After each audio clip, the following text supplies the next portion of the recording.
Hi, today is going to be a very different dish and I love this dish. But before that, let me just show you. It's a beautiful sundowner here in Hong Kong. It's evening, the sun's setting, but it's a weird weather we are facing. It's raining to my right, you can see it. But as you look out into the island side, and remember I'm in Kowloon Peak, it's completely dry out there. So it's kind of a weird weather. So anyway, the dish I'm going to cook today is clams in white wine sauce. All right, these are fresh clams. Bought from Hong Kong, and Hong Kong, as most of you know, is excellent for seafood. So I'm going to make the clam in white wine sauce. Now, I've had this many places all over the world, but I think if I would rate three of the best, then I would rate the one in Portland, Jake's, Portland, Oregon, US. It's called the Jake's, Jakes, the best I've ever had. The second would be, and in no ranking really. And the second one I tried was at the Sydney fish market in Sydney, for those of you who've been there. And the third was a place in Hong Kong called the Delaney's. And there are Delaney's still in Tsim Sha Tsui, but this is Delaney, which used to be in Luard Road and Jaffe Road intersection in Wan Chai. That is to come up with the best white wine, clams in white wine sauce. So I'm going to make that today, but with a twist. The twist is that generally in all the recipes that you'll see of clams and white wine sauce, it's always with minced garlic, right?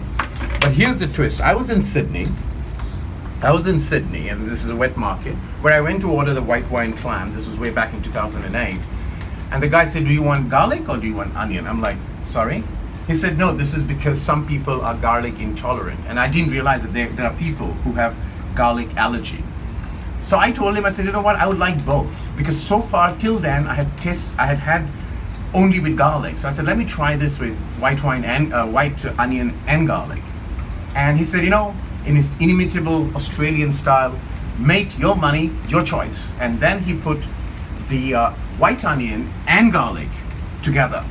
And it had a very different flavor, but more importantly, this coarsely chopped onion kind of adds to the flavor.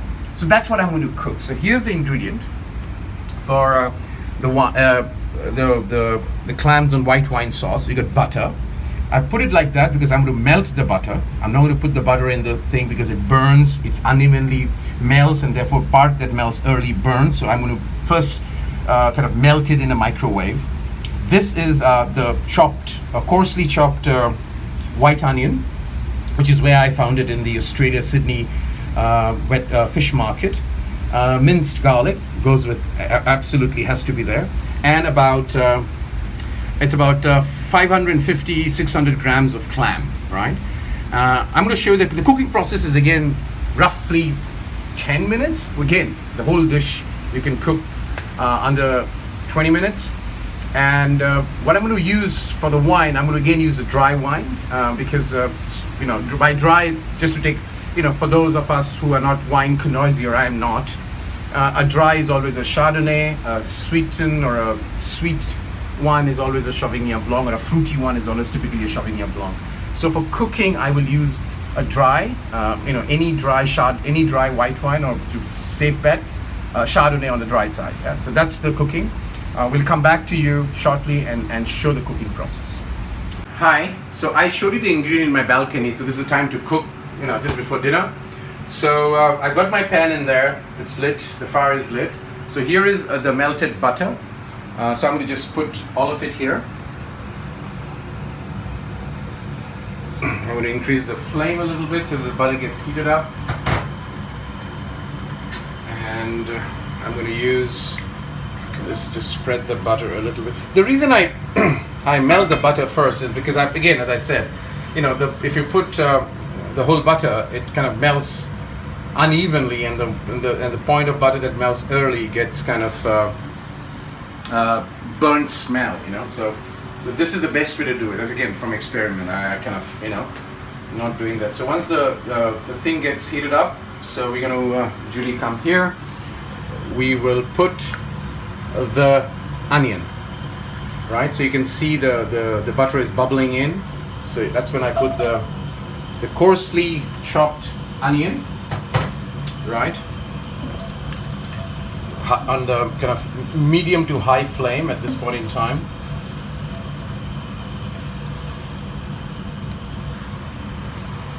Now as you can see, the onion is kind of translucent. At this stage, I'm going to put kind of 2 teaspoons of garlic, or maybe 2.5 teaspoons of garlic. I'm going to stir it up.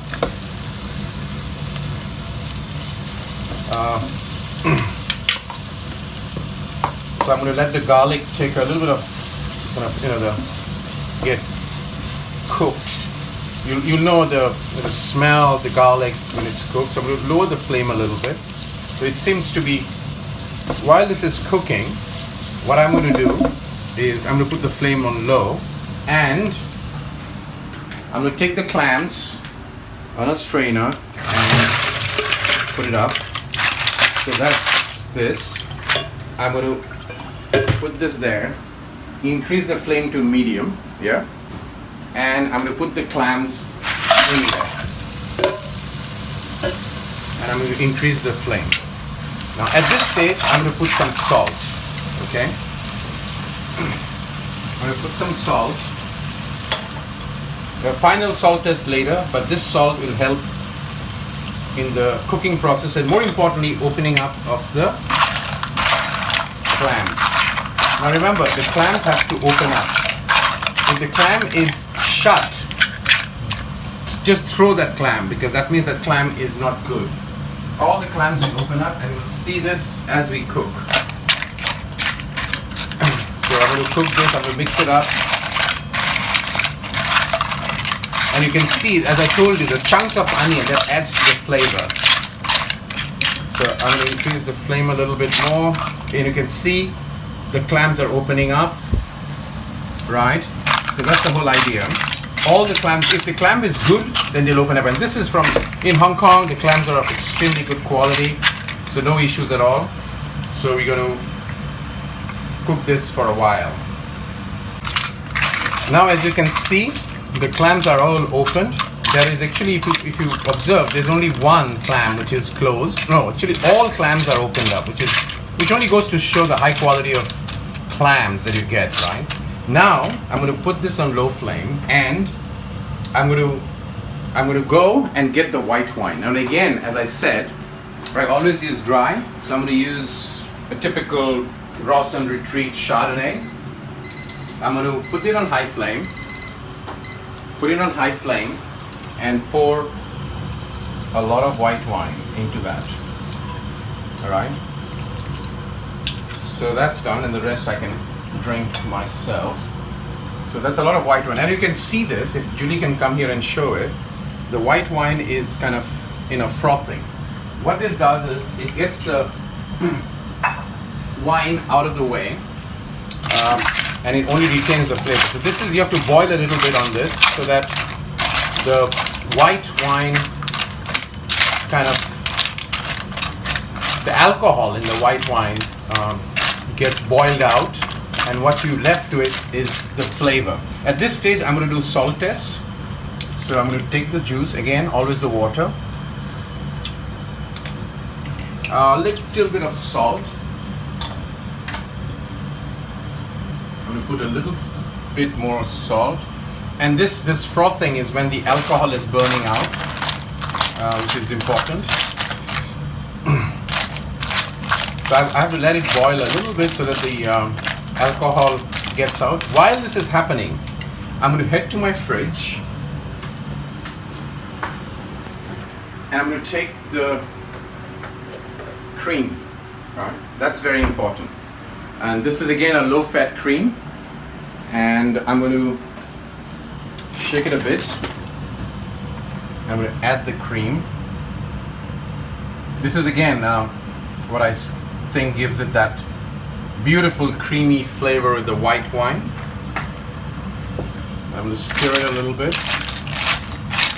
And remember, since I added the cream,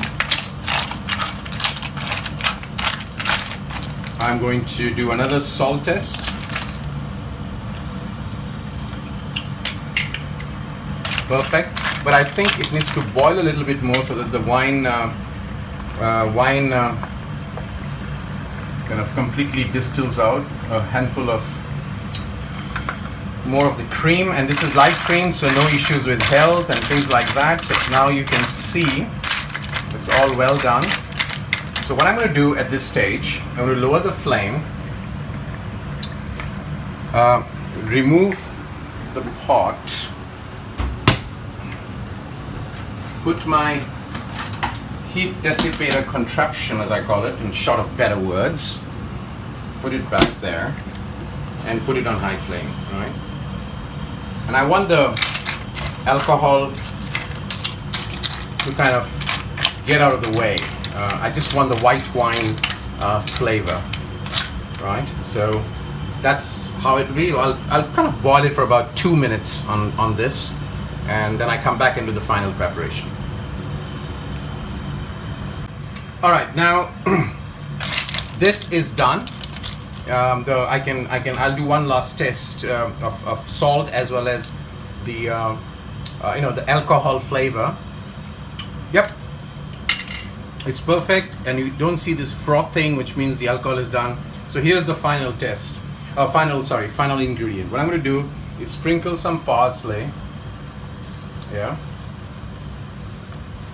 this is fresh parsley, and this gives that beautiful flavor. And at this stage, all I'm going to do is switch it off and cover it with the lid. So that is clams and white wine sauce in under 20 minutes. So enjoy.